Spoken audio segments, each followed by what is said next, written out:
இல்ல எந்த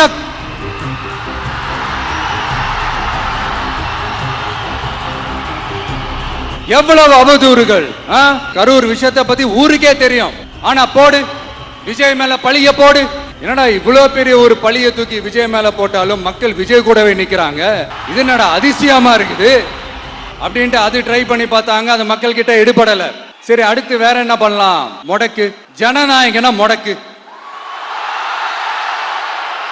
படத்தை முடக்கினா கொஞ்சம் பையன் கொஞ்சம் டிஸ்டர்ப் ஆயிடுவான், அதனால படத்தை முடக்கி. இது யாரு முடக்கினாங்கன்றது உங்களுக்கே தெரியும், அது நான் சொல்ல வேண்டிய அவசியம் உங்களுக்கு இல்லை.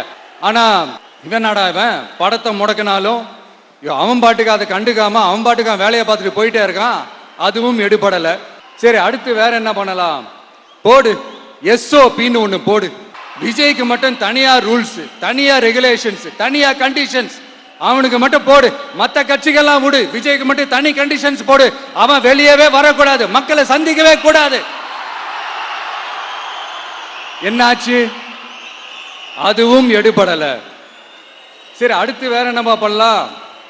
நம்மளை சுத்தி இருக்கிறவங்கள வச்சு, அதாவது இத்தனை வருஷமா வெயிட் பண்ணி இப்போ எலெக்ஷனுக்கு 30 நாளைக்கு முன்னாடி கரெக்டா அந்த டைம் பார்த்து ஒரு அவதூறு பரப்ப வேண்டியது. அது என்னன்னு உங்களுக்கே தெரியும். அதுவும் மக்கள் கிட்ட எடுபடல.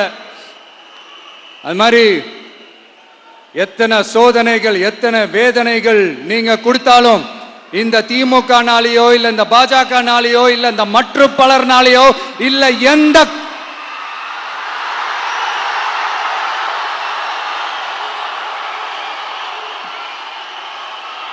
வேற யாராலையும் என்ன மக்கள் கிட்ட இருந்து பிரிக்க முடியாதுன்னு சொல்ல வந்த, அதைத்தான் சொல்ல வந்த.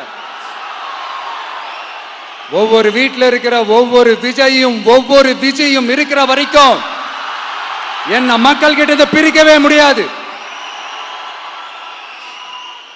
இப்படி இந்த சொந்த பந்தம் இவ்வளவு ஸ்ட்ராங்கா இருக்கிறதுனாலதான்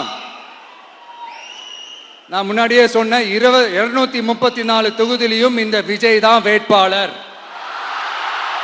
அப்படின்னு தான் அதை நான் செஞ்சிருக்கிறேன். ஏன்னா நம்மளுடைய வேட்பாளர்கள் யாரும் டாட்டாவோ பிர்லாவோ அம்பானியோ அதானியோ கிடையாது. நம்ம வீட்டில் இருக்கிறவர், நம்ம குடும்பத்தில் இருக்கிற ஒருத்தரை தான் நான் வேட்பாளராக செலக்ட் பண்ணியிருக்கிறேன்.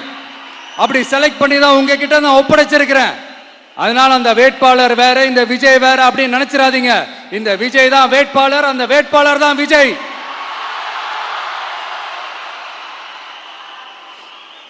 இத்தனை வருஷம் யார் யாருக்கோ ஓட்டு போட்டீங்க, ஆனா இந்த வருஷம் உங்க வீட்டில் இருக்கிற ஒருத்தருக்கு, உங்க வீட்டில் இருக்க நம்ம குடும்பத்தில் இருக்கிற ஒருத்தருக்கு நம்ம ஓட்டு போட போறோம்.